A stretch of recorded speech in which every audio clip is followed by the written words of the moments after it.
Bismillahirrahmanirrahim. Assalamualaikum warahmatullahi ta'ala wabarakatuh. Alhamdulillah, salatu wassalamu ala rasulillah Sayyidina wa maulana Muhammad ibn Abdillah, la hawla wa la quwata illa billah, ma ba'du. Alhamdulillah, pada kesempatan kali ini kembali kita akan melanjutkan pembicaraan kita atau materi kita, yaitu berkaitan dengan rukun iman yang kelima, yaitu beriman kepada hari akhir. Pada pertemuan yang lalu kita sudah membahas dan juga sudah kita pahami bahwa hari kiamat itu tidak ada yang dapat mengetahuinya. Sesuai dengan firman Allah Subhanahu wa taala, Bismillahirrahmanirrahim. Yas'alunaka 'anis saati ayyana mursaha qul innama 'ilmuha 'inda rabbi. Jadi mereka menanyakan kepadamu kapan terjadinya kiamat. Sesungguhnya pengetahuan kiamat itu tidak ada yang mengetahui kecuali Allah Subhanahu wa taala.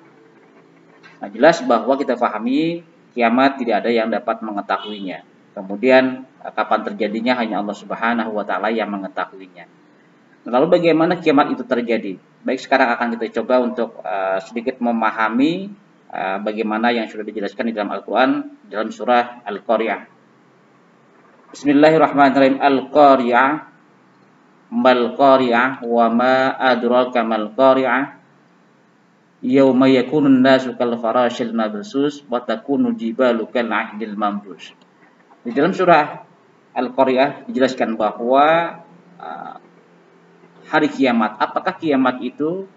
Tahukah kamu apakah hari kiamat itu dan juga bagaimana kejadiannya, bagaimana peristiwanya. Nah, dalam surah Al-Qari'ah disebutkan bahwa pada saat itu manusia seperti anak-anak yang bertebaran, kemudian gunung-gunung seperti bulu yang dihambur-hamburkan. Nah, itulah gambaran bahwa pada saat itu kiamat, ketika kiamat itu terjadi, maka manusia pada saat itu akan bertebaran, berhamburan seperti aneh-aneh. Dan juga gunung-gunung seperti bulu-bulu yang dihambur-hamburkan. Nah, begitulah sekilas gambaran tentang kiamat yang dijelaskan di dalam Al-Quran, walaupun ada ayat-ayat yang lain menjelaskan bahwa nanti suatu ketika jadi kiamat, bahwa air laut akan ditumpahkan, kemudian juga bumi beserta galaksi-galaksi akan dibentukkan. Nah, begitulah dahsyatnya kiamat itu terjadi. Peristiwa kiamat itu sangat mengerikan, sangat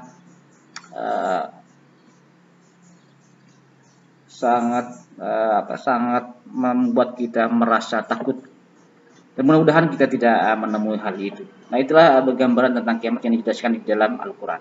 Nah, kemudian sebelum kiamat terjadi, tadi sudah dikatakan di awal bahwa kiamat itu tidak ada yang dapat mengetahuinya. Namun dari beberapa hadis disebutkan bahwa kiamat itu nanti akan terjadi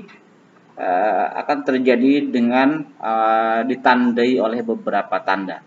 Artinya sama seperti harinya begini, ketika hari itu mau hujan biasanya ditandai dengan adanya angin yang berhembus yang agak deras, kemudian juga adanya suara guntur, kemudian juga petir dan sebagainya. Itulah tanda. Nah, begitulah juga tentang kiamat, nantinya akan ditandai dengan tanda-tanda sebelum terjadi kiamat. Nah, bahwa kita pahami kemarin sudah disebutkan bahwa kiamat itu ada dua. Bahwa ada kiamat sugro dan juga ada kiamat kubro. Sekarang kita akan membicarakan tentang kiamat sugro. Nah, kiamat sugro atau kiamat kecil. Nah, taruh tanda-tandanya apa yang sudah terjadi. Pertama adalah bahwa berlimpahnya harta benda. Maksudnya adalah bahwa orang berlimpah ruah harta kekayaannya, namun mereka tidak mau melaksanakan kewajibannya, yaitu memberikan sedekah kepada yang berhak menerima, kemudian juga untuk sudah sampai haul atau nisabnya, mereka tidak mau mengeluarkan zakatnya, kemudian tidak mau berinfak. Nah, itulah juga salah satu tanda bahwa tanda-tanda kiamat sugro itu sudah terjadi. Kemudian yang berikutnya adalah bahwa munculnya orang-orang yang mengaku nabi. Nah, sudah beberapa media pada beberapa tahun yang lalu ada orang-orang yang mengaku sebagai nabi. Ini menandakan bahwa kiamat kecil itu atau tandanya sudah mulai, bahkan sudah terjadi. Ada pernah kita mendengar ada Ahmad Musaddaid, ada Lia Eden, ada juga tempat kita Ahmad gitu ya. yang semuanya itu mereka mengaku sebagai nabi.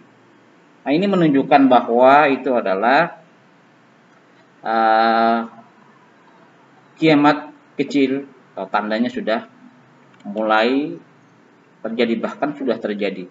Kemudian yang berikutnya adalah bahwa kurangnya sifat amanah.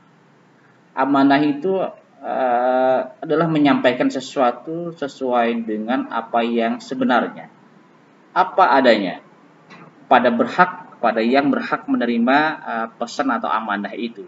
Nah, sekarang sudah mulai itu luntur, mulai sudah apa mulai sudah menghilang itu.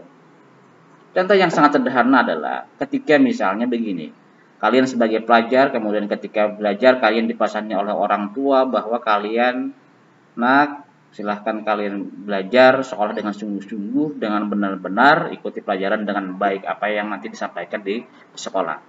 Nah, tapi ketika kenyataan di lapangan misalnya kalian ada yang bolos, kemudian juga ada yang tidak memperhatikan apa yang disampaikan oleh bapak ibu guru, nah, itu adalah juga bagian dari salah satu mulai lunturnya, mulai kurangnya sifat amanah yang mestinya harus kita miliki, harus kita perpegangi ketika kita diberikan amanah itu.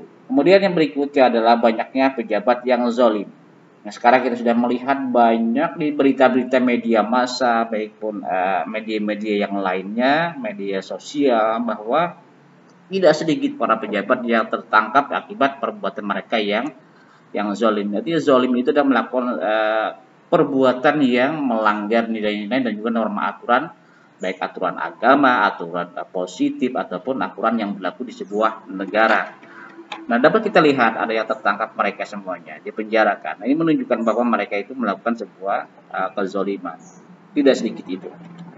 Berikutnya adalah bahwa perjinahan, minuman keras, obat terang merajalela. Zina sini dalam pengertian adalah tidak hanya zina itu sebenarnya di dalam Al-Quran disebutkan wala taqrabuz zina, janganlah kalian mendekati zina. Nah, artinya bahwa di situ selain perbuatan zina jadi sesuatu hal yang membuat kita untuk mengakibatkan kita menjurus dan juga berpotensi untuk melakukan perzinahan, maka itu termasuk kategori sudah perzinahan. Maka dari dalam oleh ulama ada yang mengatakan bahwa perzinahan itu bisa terjadi perzinahan mata, kemudian tangan, kaki, dan sebagainya. Selain dari perzinahan yang dimaksud adalah perzinahan yang dimaksud di dalam ayat tersebut.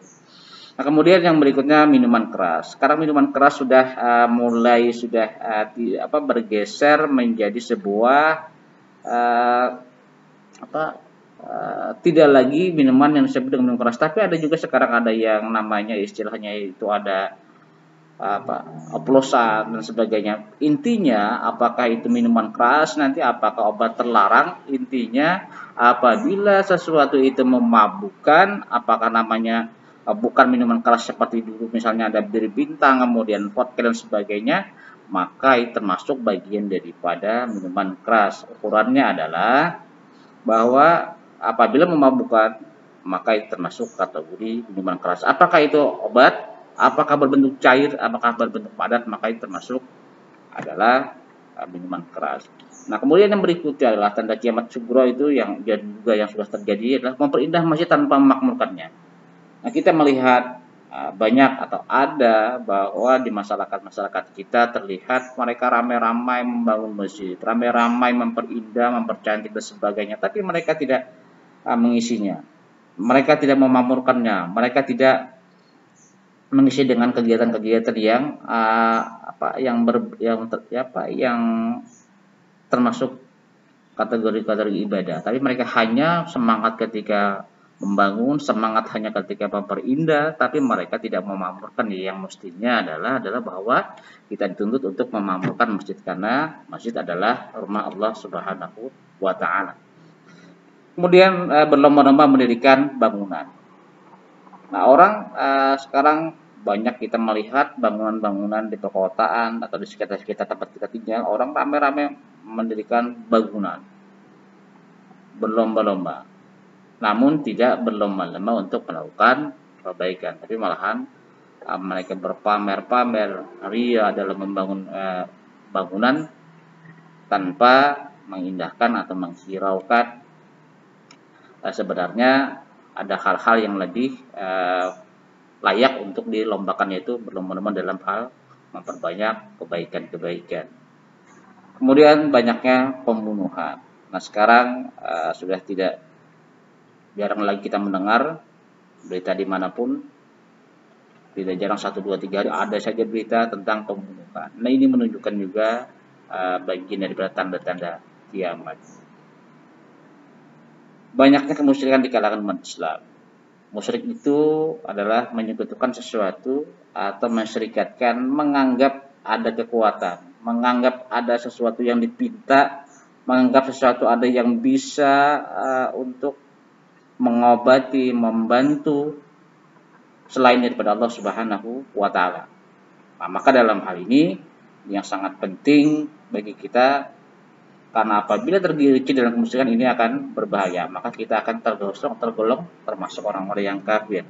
Nah, maka oleh sebab itu berhati-hati dalam hal ini. Jangan pernah beranggapan di hati kita bahwa ada selain daripada Allah Subhanahu wa taala itu yang bisa memberi manfaat, yang bisa memberi mudarat, yang bisa membantu, yang bisa menyelesaikan masalah. Tapi semuanya adalah hendaknya kita adukan, kita sampaikan, kita mohon kepada Allah Subhanahu wa taala. Jangan sampai terbesit di hati kita bahwa ada kekuatan yang lain daripada kekuatan Allah Subhanahu wa taala. Berikutnya adalah bahwa merajalelanya sadisme, pemutusan silaturahim, buruknya hubungan bertetangga. Nah, jadi juga ini sudah juga sering kali kita melihat juga di sekitar kita. Nah, terutama yang penting kita laksanakan adalah bahwa pentinglah bagi kita bersilaturahim, kemudian juga menjalin hubungan tetangga dengan baik. Karena di dalam hadis disebutkan bahwa tetangga itu hendaklah kita berbuat baik. Berikutnya adalah bahwa orang tua berlaku seperti anak muda. Nah, artinya bahwa sekarang sudah saking mengikuti perkembangan zaman yang kebablasan, orang tua sampai-sampai belajar seperti anak muda, terutama ya dalam hal misalnya berpakaian. Apabila ada yang demikian, berarti ini sudah merupakan juga merupakan bagian daripada tanda-tanda kiamat kecil. Kemudian merajalelanya riba dan sifat kir. Riba itu adalah lebih dari sesuatu asalnya, dari hasil hutang piutang dan sifat kikir. Nah sekarang juga sudah kita lihat ya banyak apakah itu ya macam-macam bentuknya, tidak perlu kita sebutkan. Yang penting apabila terjadi hutang piutang kemudian terjadi lebih ketika dalam pembayarannya ada perjanjian yang harus dipenuhi, maka itu termasuk kategori riba. Nah sekarang sudah banyak kita lihat dan itu dianggap hal-hal yang biasa saja. Kemudian mengucap salam hanya kepada orang yang dikenal. Nah ini juga harusnya jangan sampai terjadi kepada kita gitu ya. Jangan sampai hanya kita mengucap salam itu hanya kepada orang yang kita kenal. Jadi ketika orang yang tidak kenal kita hanya misalnya dengan tidak tahu menahu, ya paling tidak kita dengan senyum. Nah itu bagian daripada juga menyapa gitu ya. Kalau kebetulan orang yang berpapasan dengan kita kita ingin sapa gitu, ya tidak atau minimal gitu ya, minimal senyum. Ya paling bagus adalah ya mengucap salam walaupun kepada siapapun yang tidak kita kenal gitu ya, yang kebetulan bertemu berpapasan kita dengan dia.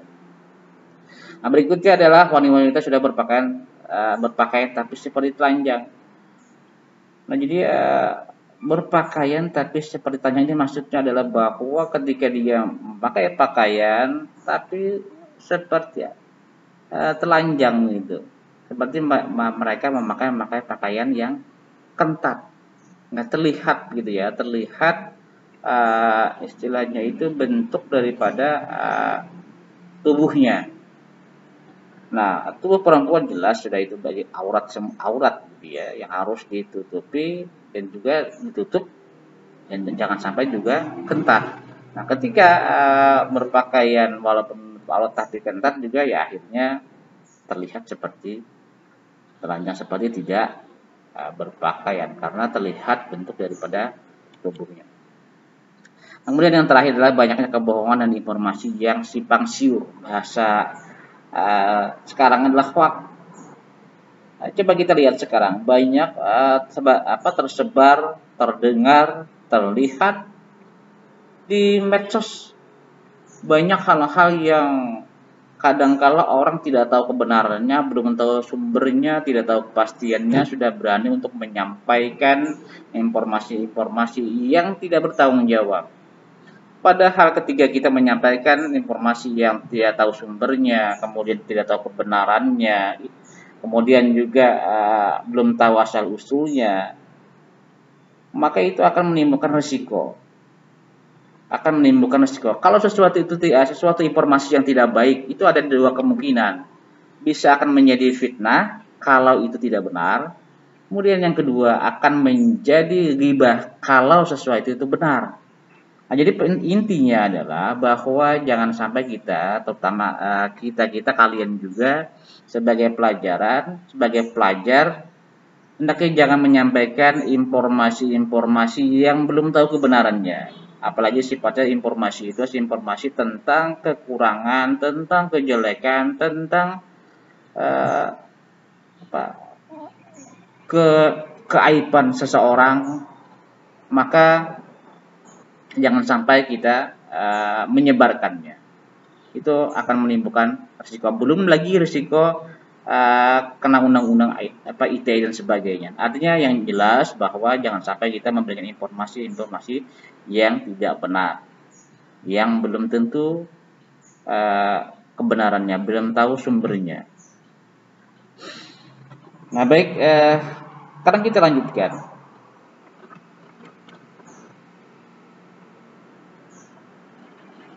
Tanda-tanda kiamat kubro. Jadi bahwa kiamat tadi kemarin sudah kita bahas, ada dua tanda-tanda kiamat kubro.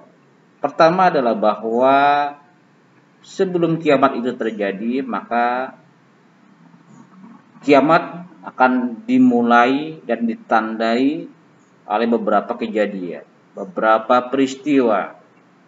Pertama adalah nanti akan muncul dabbatul ard atau muncul binatang yang dapat berbicara. Nah, ketika binatang ini muncul, maka ini menandakan kiamat itu sudah dekat. Kiamat itu tinggal menunggu waktu saja, hanya beberapa saat saja. Kemudian yang kedua adalah turunnya Imam Mahdi. Imam Mahdi itu adalah orang yang nantinya akan membimbing, orang yang akan menuntun kepada jalan kebenaran ketika manusia pada saat itu sudah mulai tersesat. Kemudian yang ketiga adalah akan turunnya Dajjal. Dajjal itu adalah orang yang secara bentuk fisik disebutkan oleh Nabi bermata satu, kemudian juga dia mempunyai ciri khas sifatnya adalah senang untuk memprovokasi, senang untuk membuat keonaran, senang berbohong, senang menyebarkan isu-isu hak. Itu Dajjal. Nanti akan turun itu yang akhirnya membuat masyarakat, membuat orang-orang, membuat manusia ini akan gaduh, akan saling mencaci, akan saling terprovokasi, akan saling fitnah. Nah, itulah adalah perbuatan nanti Dajjal yang turun untuk menyampaikan, membuat kegaduhan itu. Nah, apabila Dajjal sudah ada, sudah turun, maka itu sudah menandakan kiamat besar itu sudah tidak lama lagi. Kemudian yang berikutnya adalah turunnya Isa al-Masih alaihissalam. Nah, Isa dalam pemahaman agama kita, Isa tidak wafat, tapi Isa adalah diangkat oleh Allah Subhanahu wa taala ke langit. Karena apa? Nanti memiliki akan turun kembali untuk meluruskan, untuk membawa risalah, untuk membawa agama Islam kembali yang sudah mulai hampir punah ketika dekatnya kiamat itu terjadi. Karena Nabi Isa lah nanti yang akan meluruskan kembali akan menyampaikan kembali risalah-risalah Islam itu. Nah, kemudian datangnya bangsa Ya'juj dan Ma'juj. Ini bangsa yang senang membuat keonaran, bangsa yang membuat kegaduhan di masyarakat. Nah, ketika datang bangsa ini, maka itu sudah menandakan kiamat sudah dekat. Kemudian yang berikutnya terbitnya matahari dari arah barat.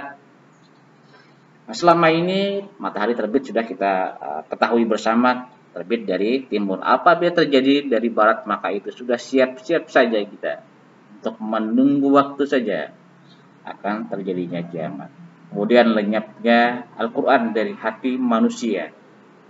Artinya adalah orang banyak nanti tidak mengamalkan isi-isi daripada kandungan Al-Quran. Selain daripada ada yang menyebutkan selain lenyap secara tulisan, juga manusia tidak melaksanakan segala apa-apa yang sudah diperintahkan di dalam Al-Quran. Nah, kemudian berikutnya adalah rusaknya Ka'bah di kota Mekah. Kemudian dukhan, kabut, asap yang mana ini akan turun selama 40 hari yang tujuannya adalah untuk mematikan manusia. Sebelum nantinya manusia setelah mati semuanya, semua makhluk hidup mati semuanya. Nah, salah satunya adalah dengan dukhan tadi, dengan kabut selama 40 hari yang kemudian nanti akan dibangkitkan oleh Allah Subhanahu wa taala yang disebut dengan yaumul ba'ats. Kemudian yang terakhir adalah apabila manusia semuanya sudah menjadi kafir. Nah, ketika itu sudah tidak begitu lama lagi akan terjadi kiamat kubra atau kiamat yang sesungguhnya, kiamat yang sebenarnya, di mana seluruh alam semesta ini akan hancur. Nah, baik, hari kiamat selain disebut dengan yaumul kiamah, di dalam kitab-kitab di dalam hadis-hadis Nabi bahwa penyebutan kiamat itu ada bermacam-macam. Ada yang disebut dengan yaumul kiamah, yaitu hari kebangkitan. Kenapa disebut dengan hari kebangkitan? Karena pada hari itu manusia seluruhnya sejak zaman Nabi Adam yang sudah meninggal sampai nanti ketika akhir kiamat dimatakan Allah Subhanahu wa taala akan dibangkitkan oleh Allah Subhanahu wa taala. Untuk apa? Untuk diminta pertanggungjawabannya atas perbuatannya ketika di dunia. Maka disebutlah dengan yaumul qiyamah atau hari kebangkitan. Nah, kemudian juga hari akhir disebut dengan istilah yaumul akhir. Nah, disebut dengan yaumul akhir karena pada hari itu tidak ada lagi hari, tidak ada lagi kehidupan terkecuali kehidupan akhirat. Maka disebutlah dengan yaumul akhir.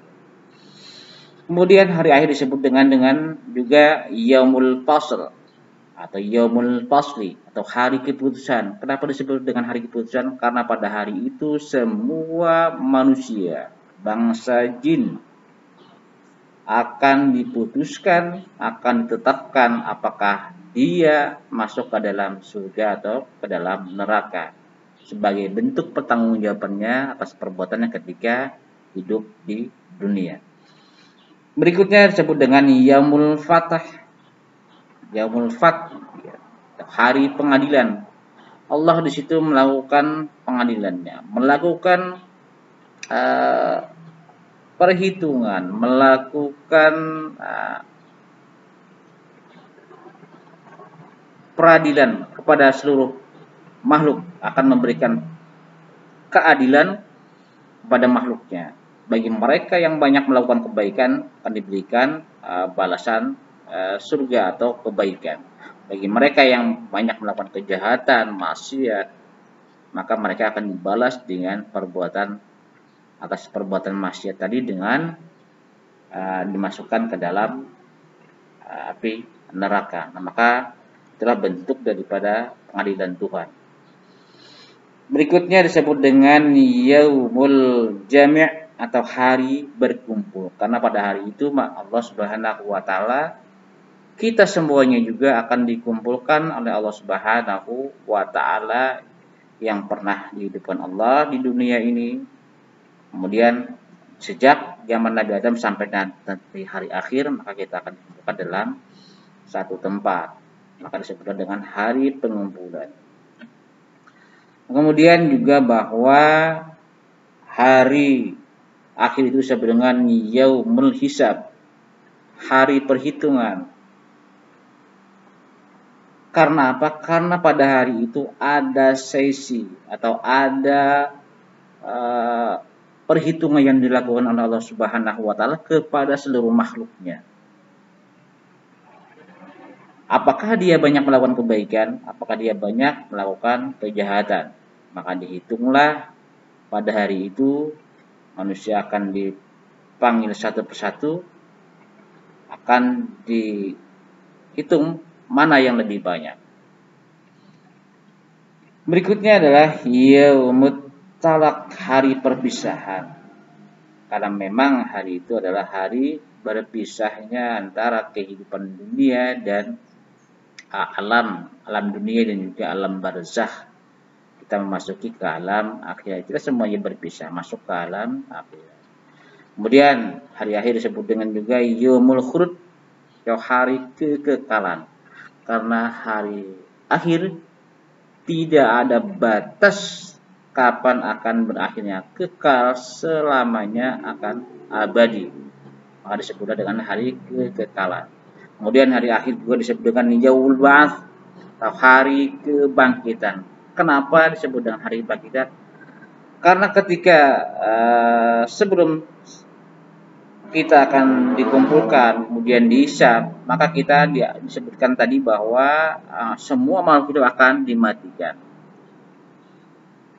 Nah, ketika manusia dibangkitkan, ketika manusia untuk melakukan atau untuk menjalani peradilan Tuhan, menjalani perhitungan, menjalani berkumpul di padang mahsyar, maka dibangkitkan oleh Allah Subhanahu wa taala pada hari itu. Maka disebutlah dengan yaumul ba'ats.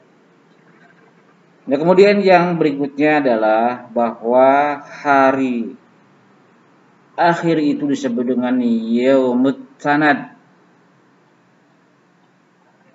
atau hari pemanggilan, atau hari panggil memanggil juga. Kenapa disebut dengan hari panggil memanggil? Karena ketika manusia dikumpulkan di padang mahsyar, semua manusia akan berteriak memanggil-manggil satu sama lain. Kepada siapa? Apa yang mereka panggil? Mereka memanggil dengan harapan yang mereka panggil itu akan bisa memberikan bantuan, akan bisa memberikan syafaat, akan bisa meringankan beban mereka pada saat itu. Maka mereka berteriak-teriak, saling panggil memanggil kepada orang-orang yang dia anggap bisa untuk membantu dia. Nah, kemudian juga disebut dengan yaumut taghabun, hari terbukanya aib. Artinya manusia akan dibuka, akan disampaikan semua perbuatannya baik dan perbuatan buruknya. Jika ada dia melakukan itu, diperlihatkan. Maka disebutlah dengan yaumut taghabun. Kemudian juga disebut dengan hari akhir itu disebut dengan yaumul wa'id, atau hari perjanjian. Kenapa disebut dengan yaum perjanjian? Karena kita atau Allah dengan hambanya sudah melakukan ketika perjanjian di alam roh. Kita meyakini bahwa Allah Subhanahu wa taala Tuhan kita. Nah, kemudian ketika itu Allah menagih janji itu. Menagih janji itu di dalam di hari yang disebut dengan yaumul wa'id. Apakah dia melaksanakan sesuai dengan perjanjian yang pernah dia sepakati ketika dia berada di alam roh. Maka disebutlah dengan yaumul wa'id.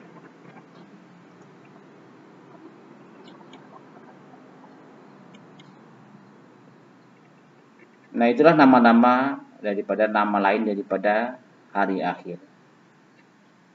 Baik, lalu bagaimana kita menyikapi uh, beriman kepada hari akhir ini? Nah, maka tentu ada hal atau ada perilaku yang harus kita cerminkan, yang harus kita tunjukkan bahwa itu menunjukkan kita seorang yang beriman kepada hari akhir.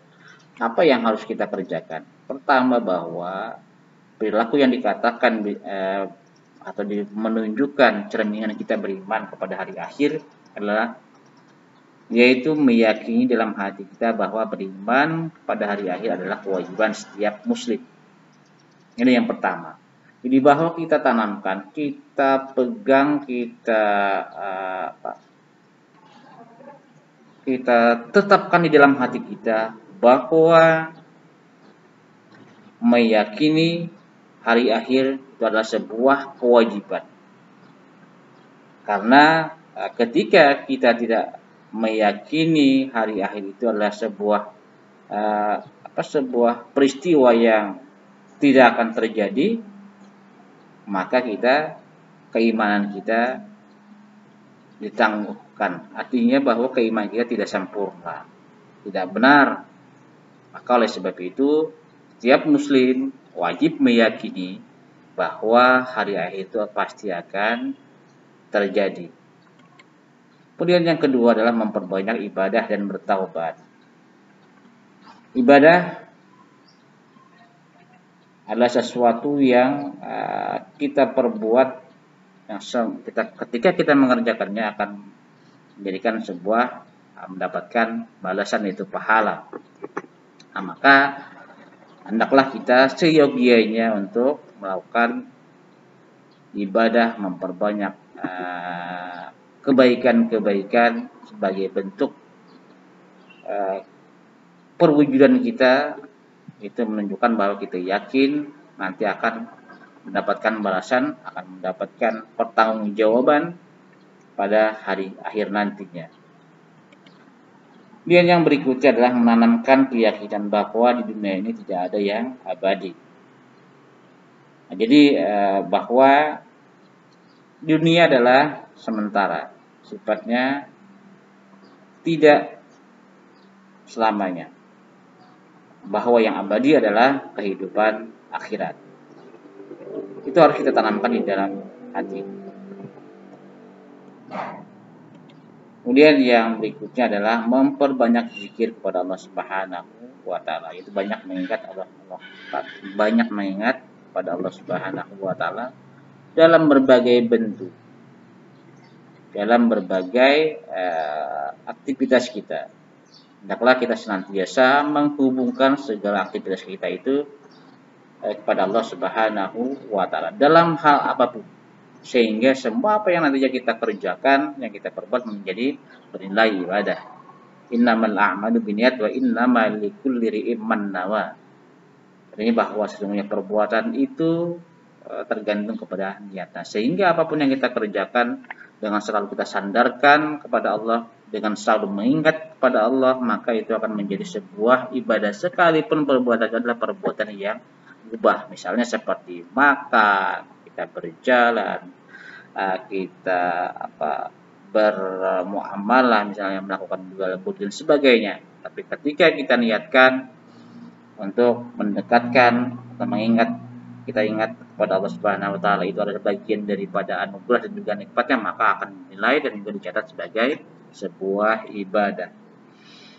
Nah, kemudian juga yang berikutnya adalah memperbanyak mengingat mati. Nah, ini juga sebagai warning bagi kita bahwa kita akan sampai pada titik kesempatan kita untuk melakukan sebuah kebaikan di dunia ini, yaitu dengan cara sampai pada diri kita, yaitu kematian, di mana kita tidak bisa lagi untuk melakukan kebaikan, melakukan perbuatan-perbuatan yang menambah ibadah kita. Maka disitulah kita pentingnya untuk banyak mengingat mati, karena ketika kita sudah mati, maka tidak ada lagi kesempatan kita melakukan kebaikan.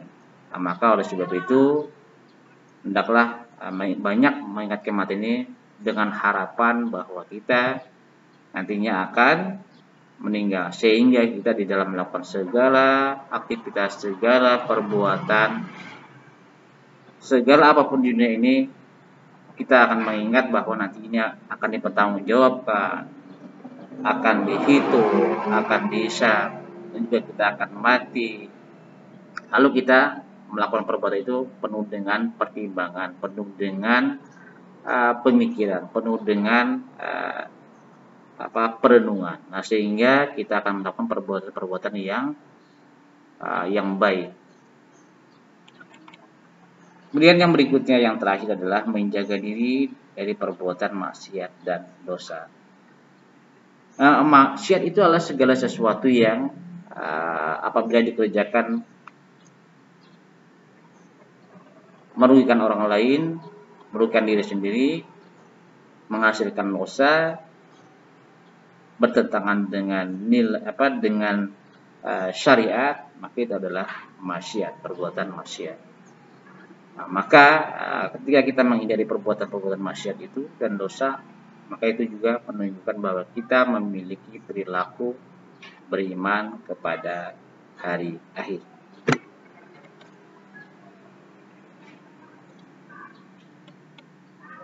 Nah, demikian kiranya penyampaian materi ini. Terima kasih atas segala perhatiannya. Mudah-mudahan apa yang kita bicarakan dan juga kita diskusikan pada pertemuan kali ini mendapatkan ilmu. Demikian, atas perhatiannya diucapkan terima kasih. Hadanallahu wa iyyakum ajmain. Assalamualaikum warahmatullahi wabarakatuh.